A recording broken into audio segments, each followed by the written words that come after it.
In December of 1903, two brothers, Orville and Wilbur Wright, secured their place in history when their gasoline-powered propeller biplane took off from Kitty Hawk, North Carolina, and stayed in the air for 12 seconds. It was the beginning of the modern aviation industry.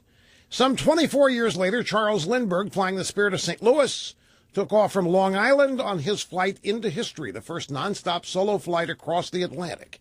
After 33 and a half hours, he arrived outside Paris.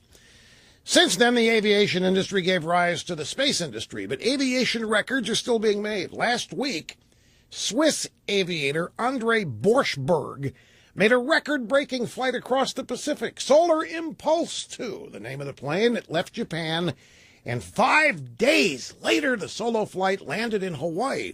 And it's the seventh leg of a round-the-world trip for a plane that uses only solar energy for fuel. Borschberg shares flying duties with Bertrand Piccard, the solar plane created to put pressure on governments to use clean technology instead of dirty, polluting aviation fuel. Mr. Piccard says the plane was built to convey a message. Well, we got it. Next time we want to spend 5 days and nights crossing a portion of the Pacific, traveling slower than it took Lindbergh to cross the Atlantic 88 years ago, we'll look you up. Meanwhile, we will stay on our non-solar jets. Thank you, idiots.